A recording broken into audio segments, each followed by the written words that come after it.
Chapter 4. Right? Yes, Chapter 4.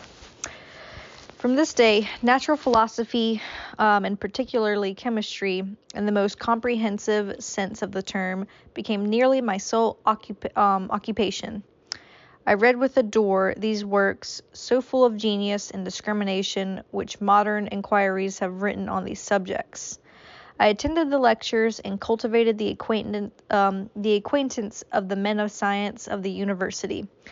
I found even in M. Krempe a great deal of sound sense and real information combined, it is true, with a repulsive physiognomy and manners, but not that account the less valuable. In M. In M. Waldman, I found a true friend. His gentleness was never tinged with dogmatism, and his instructions were given with an air of frankness and a good nature that banished every idea of pedantry. In a thousand ways, he smoothed me from the path of knowledge and made me the most abstruse inquiries clear and facile to my apprehension. My application was at first fluctuating and uncertain. It gained strength as I proceeded, and soon became so ardent and eager that the stars often disappeared in the light of morning whilst I was yet engaged in my laboratory. As I applied so closely, it may be easily conceived that my progress was rapid. My ardor was indeed the astonishment of the students, and my proficiency that one of the masters. Professor Krempe often asked me with a sly smile how Cornelius Agrippa went on, whilst M. Walden expressed the most heartfelt exultation of my progress. 2 years passed in this manner, during which I paid no visit to Geneva, but was engaged heart and soul in the pursuit of some discoveries which I hoped to make. None but those who have experienced them can conceive the enticements of science. In other studies, you go as far as others have gone before you, and there is nothing more to know.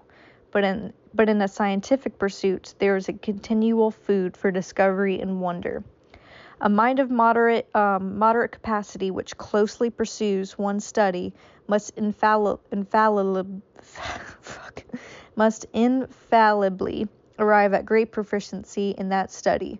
And I, who continually sought the attainment of one object of pursuit and was solely wrapped up in this, improved so rapidly that at the end of the 2 years I made some discoveries in the improvement of some chemical instruments, which procured me great esteem and admiration at the university.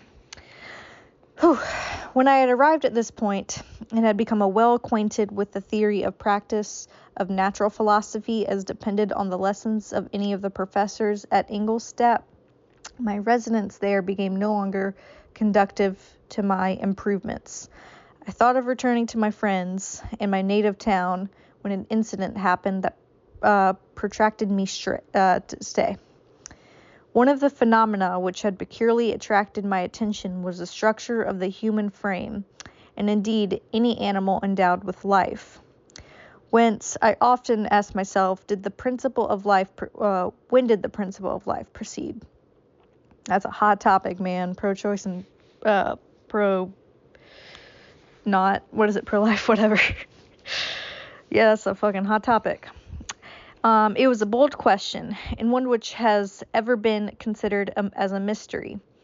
Yet with how many things are we kept upon the brink of becoming acquainted? If cowardice or carelessness did not restrain our inquiries, I resolved these circumstances in my mind and determined thenceforth to apply myself more particularly to those branches of natural philosophy which relate to is it physiology? It probably is.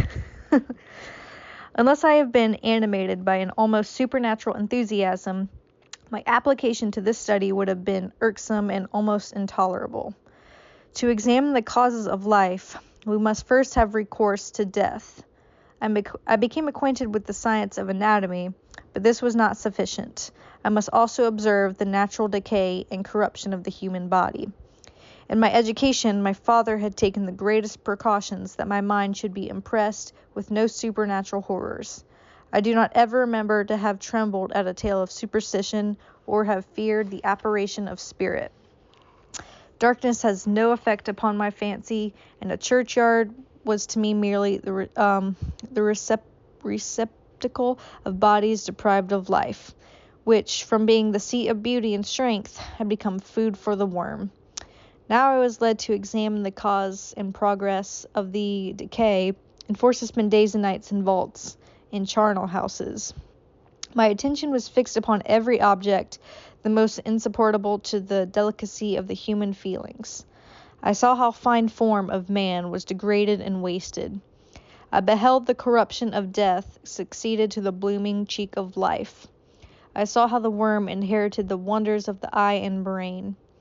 I paused, examining and analyzing all the matinee of causation, as exemplified in the change from life to death and death to life, until the midst of the darkness a sudden light broke upon me. A light so brilliant and wondrous, yet so simple that while I became dizzy with the immensity of the prospect which is illustrated, I was surprised that among so many men of genius who had directed their inquiries towards the same science, that I alone should be reserved to discover so astonishing a secret. What the fuck did he discover? Remember, I am not recording the vision of a madman. The sun does not merely certainly shine in the heavens, then that which I now affirm is true. Some miracle might have produced it, yet the stages of the discovery were distinct and probable. After days and nights of incredible labor and fatigue, I succeeded in discovering the cause of generation and life. Nay, more, I became myself capable of bestowing animation upon lifeless matter. Are you gonna fucking tell us how you do it?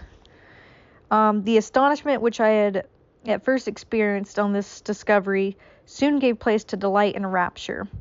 After so much time spent in painful labor, to arrive at once at the summit of my desires was the most gratifying and consummation of my toils. But this discovery was so great and overwhelming that all the steps by which I had been progressively led to it were obliterated, and I behold only the result. What had been the study and desire of the wisest men since the creation of the world was now within my grasp. Not that, like a magic scene, it all opened upon me at once. The information I obtained was of a nature rather direct my endeavors so soon as I should point them towards the object of my search than to exhibit that object already accomplished. I was like the Arabian who had been buried with the dead and found a passage to life, aided by only the glimmering and seemingly ineffectual light. I see by your eagerness and the wonder and hope which your eyes express, my friend, that you expect to be informed of the secret which I am acquainted.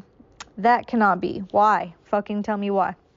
Listen patiently until the end of my story, and you will easily perceive why I'm...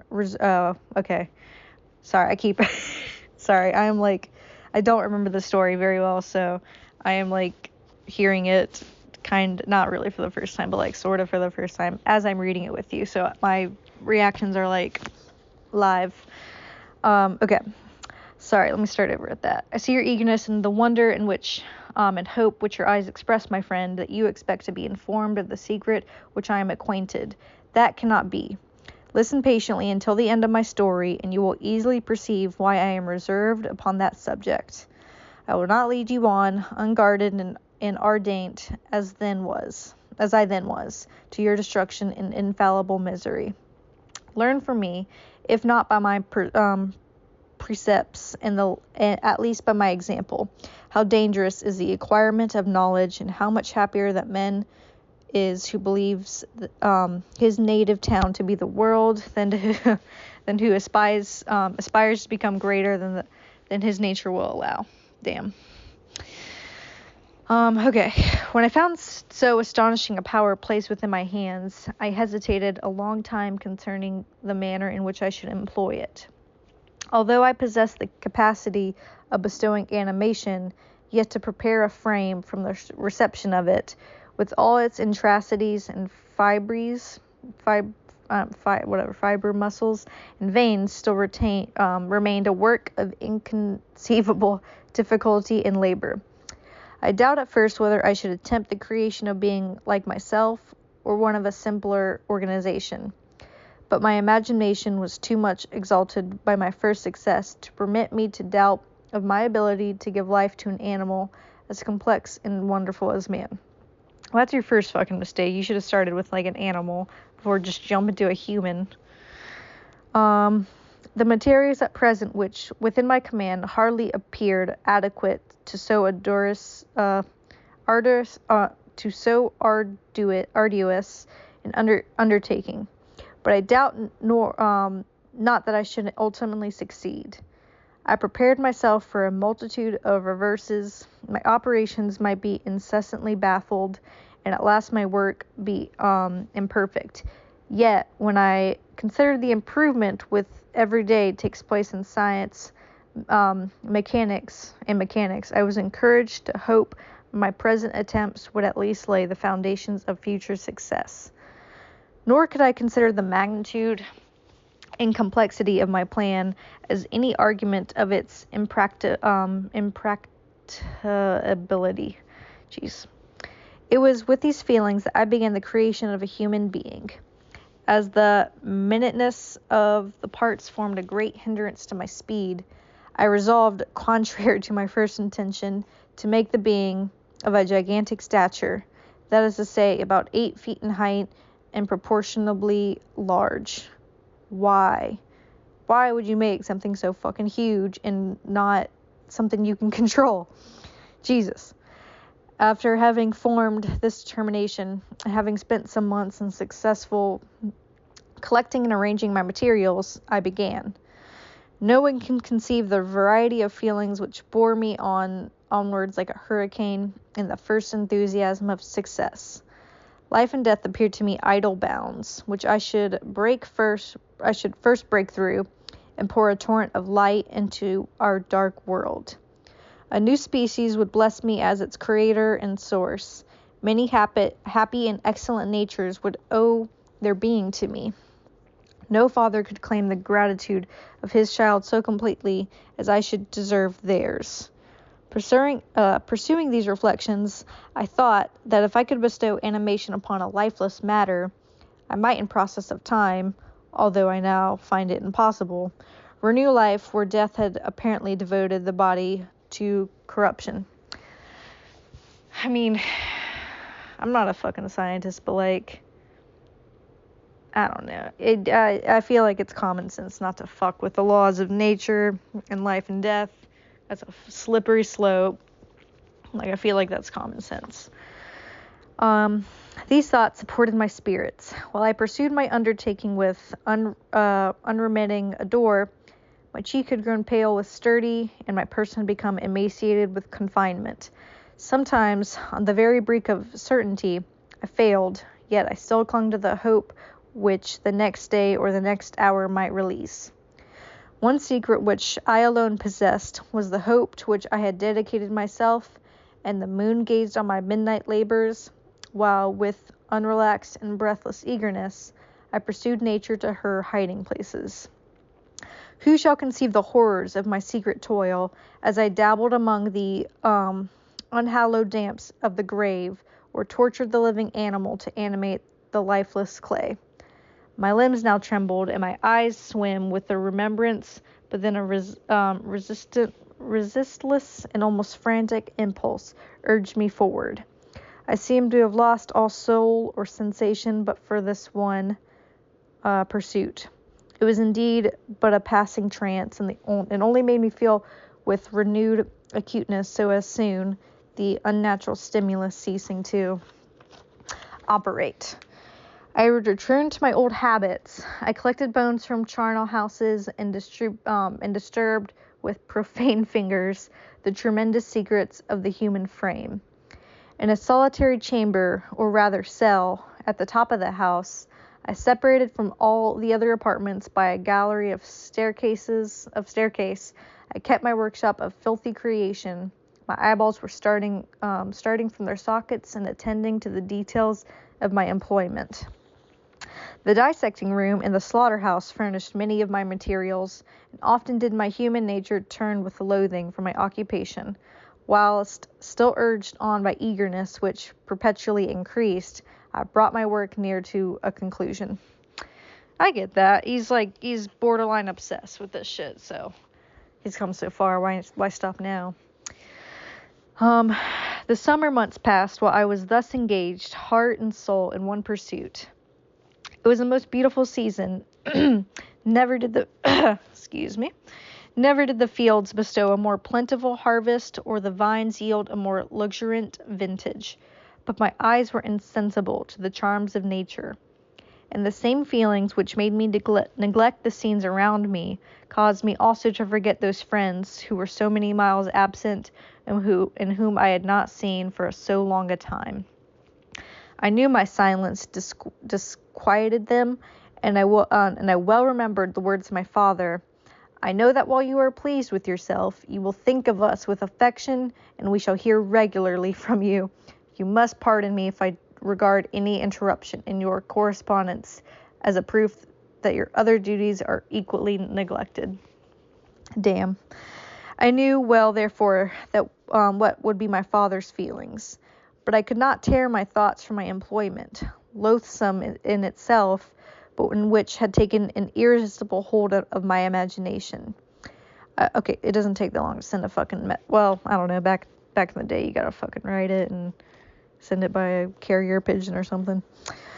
Okay.